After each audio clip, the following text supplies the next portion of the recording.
Hey, everybody. Welcome. You might hear a little chime in the background in this recording. It's because there's something on my computer that wants me to just know something, and I've not figured out how to get it to go. So ignore it. All right. We're talking this week about planned maintenance. We typically don't think about it as it relates to us personally. We think about it more as it relates to a vehicle, an appliance, or an air conditioning unit. What I'd like to do this week is apply that to our everyday. We have 6 ways in which the planned maintenance aspect of life in general, spiritually speaking, our bodies, the things that we own, the things that we are responsible for. If we take these 6 and put them to use, I think we're going to be better off. We're going to be able to thrive long term. We'll be able to finish with strength about us, with some intentionality, and we will perhaps encounter fewer crises. So here are 6. I have cards in front of me that'll help. All right. The first one is that of regular checkups. Our vehicles get them, at least they're supposed to. I have a little indicator on my dashboard that tells me when I am just about done with the mileage estimated that this oil change is going to be good for. Years ago out in Nebraska, it was time. I drove out to a friend's house. We always had good conversations while he was changing the oil. There was a big payloader in the shop that day, parts of the engine taken apart and parts on the workbench. I said, "Oh no, what happened?" There was nothing that happened. We just brought this thing in to change the water pump. It's got a certain number of hours on it, so it's time to change the water pump. Did it break? No, that's why we're changing it now. I was impressed. We put my car on a periodic maintenance plan where at certain mileages, certain things happen because they're prone to happen. We need to regularly examine our spiritual condition as well. Physical checkups, assess our health. Those annual physicals, we tend to be reluctant, but in the long haul, those are generally pretty favorable. We should schedule them physically, mentally, emotionally, spiritually, reflect on what God is wanting us to do, how we're doing. Jesus said, if you judge yourselves, you won't be judged by others. And that may be part of what's going on here. The second thing is preventive care. It happens to us physically, it can also happen spiritually. Preventive care is crucial. Regular exercise, a healthy diet can help us maintain physical health, which keeps us going more consistently for a long period of time. Just like consistent prayer and reading and being in the Word and fellowship with other people helps maintain our spiritual health.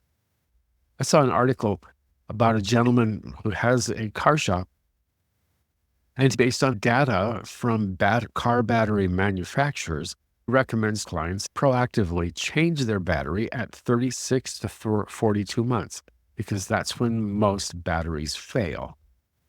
So he has people come in and they replace them before they're bad. So they're not stuck. They're not calling AAA, not late for work, not missing things. Replace it before it breaks or fix it before it breaks. Note the data, maybe as it reflects on your category, your age group, your health condition. Take the data and use it for your benefit.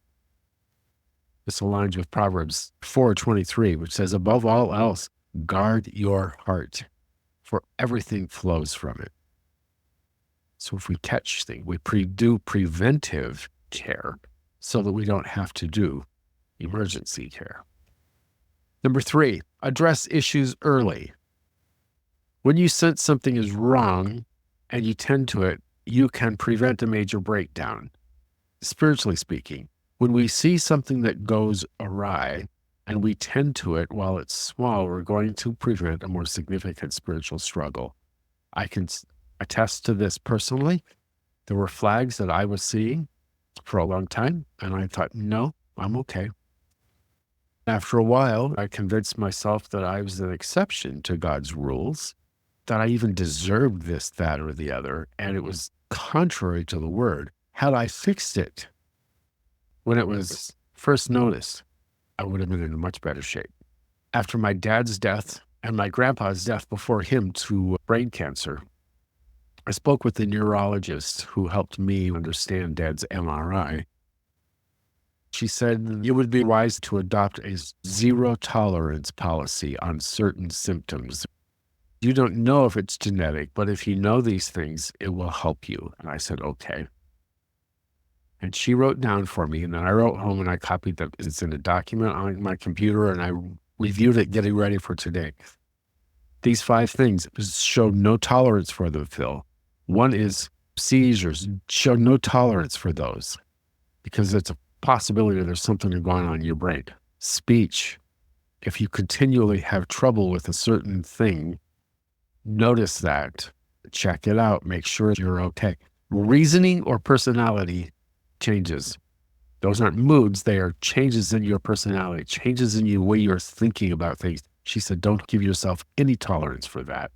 Vision and numbness. If you're suddenly numb, it may not be the limb, it may be the control center. There are certain things that we want to identify. I'm going to show no tolerance. I will address them. That doesn't mean I declare war. That means I investigate, ascertain the root cause, and then decide what to do. The Holy Spirit's guidance is going to help us a lot with that. Number 4 is regular refueling. I know how many miles my van can get on a tank of gas. I know that when it gets down to the E, I should be looking for the nearest gas station. I know if that low fuel indicator light comes on, I have 25 miles or less. But I shouldn't let it get to that point. I should refuel regularly. A good friend of mine said, take your gas budget for the month, divide it into weeks, and put that much gas in your car every week. And then you'll know that you're within budget. Then if the gas goes on sale, if the price drops, you get more gas for your dollar and you're in better shape. Constant refueling. How do we do that spiritually? We're in the Word, regular times, fueling up daily, weekly, with groups of friends, reading. With friends, we are refueling with their energy, with their input in our lives, and all the rest. It's a way of refueling us so that we don't run on empty. Because you and I both know when we're on empty, we're not doing anybody any good, and we're not going to last as long. Number 5, periodic deep cleaning. There is a note on the whiteboard on our fridge right now. It says, clean carpets. There are zones on our carpet that show the dirt sooner than others. After a while, those traffic patterns show up and it's time to deep clean. That's true in my life. That's true with my van where spills happen and needs deep cleaning. There are filters scattered throughout life that either need to be deep cleaned or replaced. Our spiritual lives benefit from periods of intense focus on God. Retreats, breakaways, fasting and prayer, dedicated study. Jesus went away to pray. So should we. There are times in our walk, in our fellowship, in a friendship where we say, I need some time to just get away and clean up.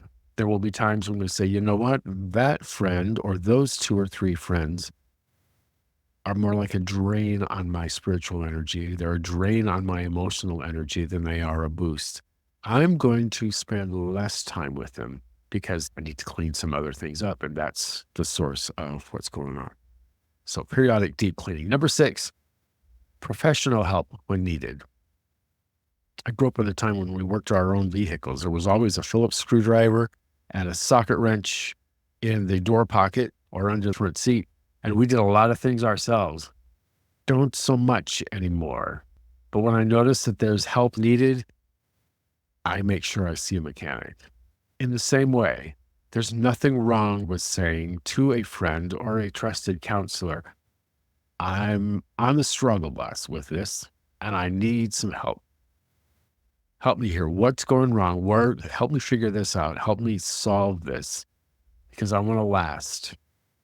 I want to finish, and I want to finish strong. And if we can fix this now, I'm going to be better for it. My family's going to be better for it. My ministry, my work, all of it. It's going to really help. Proverbs 15:22 says, with many advisors, they succeed. It's hard for us to admit, I don't know this all. I'm finite. I get long-term effectiveness physically, emotionally, spiritually, if I seek people out who know. Annual physical, my primary care physician. He's going to ask me a lot of questions. He's going to probe. He's going to dig. I'm going to try to be honest with him. I'm not going to try to give him the answer I think he wants to hear. I'm going to be straight up. And if he finds something that I need to adjust, we'll do that. The objective of that is for me to live long, to live healthy. And in the same way, can do that with friends who ask those questions on a spiritual plane for the same good. Our spiritual health affects every aspect of our lives. It affects our emotional and our physical as well. All right. So those are 6 to think about. We'll see you soon.